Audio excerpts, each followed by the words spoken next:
ដែលថ្ងៃនេះលោកបានធ្វើនៅតេកណានុប្រទានមានចំហាន់បណ្ឌបាតព្រមទាំងបរិការផ្សេងៗទៅទីដល់ប្រសងនៅក្នុងឱកាសនេះសូម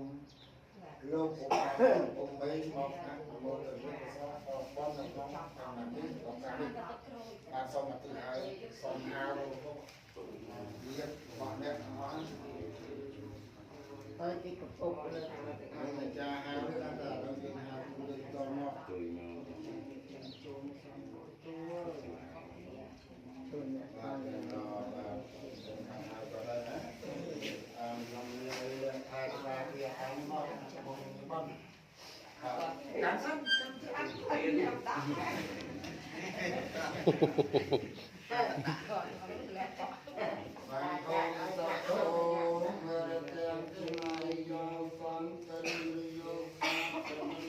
សាទេសភាពទៀតហ៎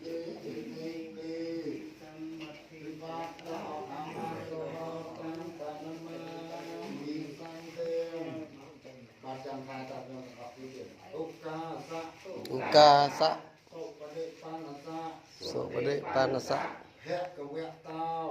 គវៈតោសាវកសង្ឃោបិណ្ឌបាតោ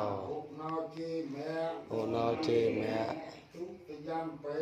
ទុតិយំពេឧកាសៈសុបដិបាណសៈភគវៈតោសាវកសង្ឃោបិណ្ឌបាតោឧណោជេមៈតតិយំពេឧកាសៈសុបដិបាណសៈភគវៈតោសាវកសង្ឃោបិណ្ឌបាតោឧណោជេមៈ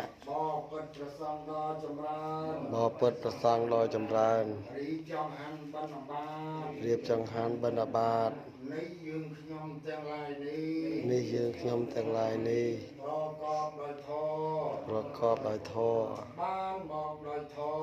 បានមកដោយធម៌កើតឡើងដោយធម៌យើងខ្ញុំទាំងឡាយសូមឧទ្ទិសចំពោះលោកអ្នកដ៏មានគុណទាំងឡាយមានមេត្តានិងបិតាជាដើមផង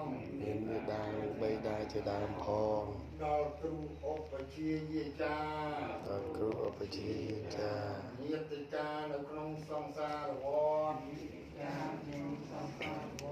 ដល់សពសត្វទាំងឡាយ